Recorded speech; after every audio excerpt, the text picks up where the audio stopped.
학교 폭력을 다룬 드라마 더글로리를 통해 스타덤에 오른 배우 김희열아 씨. 그런데 그 자신이 학교 폭력 가해자라는 의혹이 어제 한 언론을 통해 보도됐습니다. 중학생 시절 빅상지라는 일진 모임에서 활동했고 담배 심부름, 금품 갈취 등을 했다는 건데요. 이 언론은 김 씨 본인도 일진 모임에 속해 있었던 사실은 인정했다라고 결론을 내렸습니다. 하지만 어제 늦은 저녁 소속사는 장문의 입장문을 통해 이를 전면 부인했습니다. 해당 기사의 선동적인 제목과 다르게 김희열아는 일진 활동을 인정한 적도, 일진 활동을 한 적도 없다, 폭력에 가담한 적도 없다라는 건데요. 진실 게임 국면에 들어간 이 사건, 누구의 말이 진실인 걸까요? 자, 어제 우리가 잠깐 이 얘기를 전해드렸었잖아요. 네, 어제 나온 보도였습니다. 배우 김희열아 씨가 중학교 재학 시절 당시에 일진 모임인 이른바 빅상제 멤버였다, 이런 내용이었습니다. 보도에 따르면 김 씨가 중학교 3학년 재학 당시에 한 학년 후배가 저지른 절도 사건에 연루가 됐었다는 건데 이 일로 이 김희열아 씨와 그 동생 모두가 사회봉사 처분을 받았다고 합니다. 다만 이 사건에 대해서 김 씨는 그때도 지금도 내가 시킨 것이 아니고, 그러니까 내가 절도를 하라고 후배에게 시킨 것이 아니고 집안 사정이 어려워서 그 당시에 내가 집안 사정이 굉장히 어려워서 후배가 날 도우려고 자처한 거다, 이렇게 설명을 하고 있습니다. 또 후배 당사자도 그렇게 설명을 하고 있습니다. 하지만 김 씨에 대한 학폭 의혹은 이뿐만이 아니었습니다. 다수의 제보자들은 김 씨가 일진 모임인 이른바 빅상지에 속한 멤버였고 자신들에게 담배 심부름을 시키거나 돈을 빼앗아서 노래방에 간 적이 있다, 이렇게 주장을 했습니다. 빅상지, 그러니까 빅 더하기 상지예요. 네. 이게 뭡니까 이게?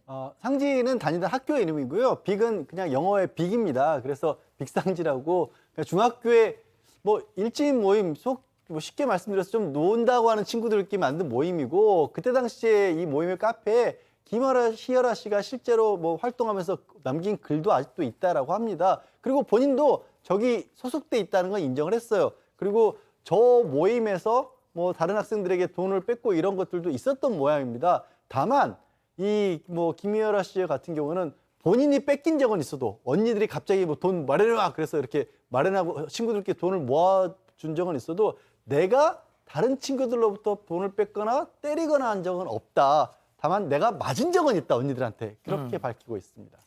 제가 교수님께 잠시 후에 다시 여쭙겠습니다. 자, 그런데 이렇게 학폭 의혹이 나온 이후에 이게 어제 저희가 전해드릴 때까지만 해도 네. 말이죠.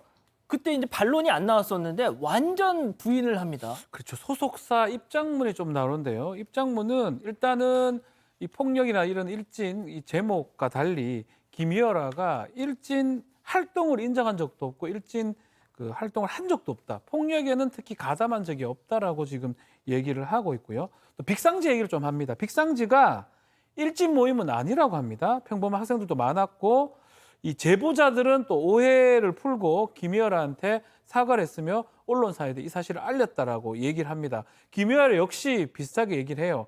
제보자가 내게 이제 오해가 있었다고 사과를 했고 기자들한테 이 내용을 했는데 그럼 다만 제보자가 좀 많았다고 합니다. 누가 정말 어떻게 오해가 풀렸는지 이 부분에서는 제대로 얘기를 하고 있지 않습니다.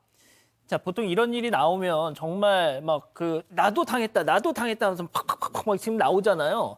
자, 근데 이 보도가 있고 나서 중학교 동창임을 자처하는 어떤 사람의 글이 나오긴 했어요. 네, 그런데 지금은 분위기가 약간 다릅니다. 김희열아 씨랑 같은 중학교 출신이라고 밝힌 네티즌들의 글들이 올라오고 있는데요. 일단 김희열아 씨가 소위 그 노는 애 무리는 맞다. 하지만 요즘 학폭 이슈 뜨는 것처럼 그 정도 수위로 아이들을 괴롭히거나 한 기억은 없다, 이렇게 전했습니다.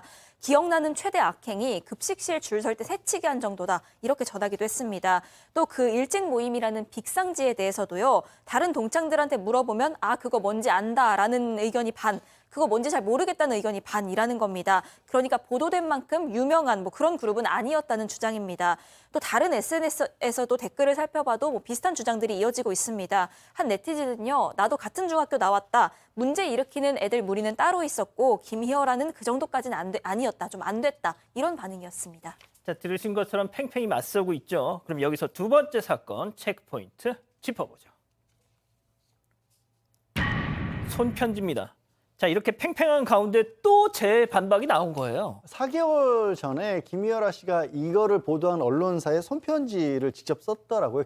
그 기자에게. 그리고 그 내용은 뭐냐면 내가 과거에 그런 어떤 행동들이 있다. 하지만 그 물에 뭐 우두머리라 이렇게 할 만한 행동은 하지 않았다. 그래서 전혀 상상도 못했었고 뭐 어떻게 보면 뭐 억지로 주변 친구들을 뭐 강압적으로 대한 적도 없었다라는 것이고요. 다만 과거에 본인이 깨닫지 못했지만 주변에 상처를 줬을 수도 있는 거 아니냐. 그래서 그런 부분들을 좀 반성하고 자책하는 시간을 보냈다. 이렇게 얘기를 했습니다. 자, 교수님, 저도 이제 오늘 어떤 입장이 맞는 건가 계속 좀 고민을 했는데 조금 신중해야 되겠다는 생각은 일단 했습니다. 자, 교수님 좀 마지막으로 총평 좀 해주시죠. 예, 지금 이제 사실 뭐 이게 피해자하고 가해자의 그 어떤 느끼는 감정은 사실 이런 종류는 가해자는 굉장히 쉽게 잊어버리고 피해자는 오랫동안 또 이제 기억을 하고 또 그것이 이제 좀 더 이렇게 분노로 증폭될 수도 있고 하는 그런 부분이기 때문에 이제 그런 것인데 지금 설왕설래 여러 가지 얘기들이 많습니다. 그래서 이제 그 앞쪽에서는 뭐 이렇게 처음에 픽상지에 들어가 있었다라고 얘기하다가 또 나중에는 뭐 이제 그와 관련된 일진 모임이 아니다 이렇게 얘기를 하고 있는데 글쎄요 지금 약간 논리적으로 맞지 않는 그런 부분들도 좀 있긴 있어요. 있는데 뭐 사실 뭐 넉 달 전에 손편지를 쓰고 한 모든 것들이 일거수일투족이 전부 다 남기 때문에 이것에 대해서는 좀 더 우리가 한번 좀 지켜봐야 될 것 같습니다. 왜 그러냐면 여기에서 신중하게 생각을 해야지 어떤 결론을 갖다 섣불리 내는 것은 또 다른 피해자를 갖다가 또 이게 낼 수 있다라고 하는 그런 측면입니다. 어제 그렇게 관련된 의혹에 대해서 전면 부인을 하고 또 해당 언론사에 대해서도 법적 대응을 밝히고 그 준비하던 뮤지컬이 있었거든요. 출연을 강행하기로 그러니까 어떻게 보면 이른바 정면 돌파를 선택했다는 그런 보도도 나오고 있더라고요. 자, 두 번째 사건 이렇게 정리하고요. 이 사건의 진실을 추적하고 싶으십니까? 그렇다면 사반 채널을 구독해주세요. 지금까지 이자연 기자였습니다.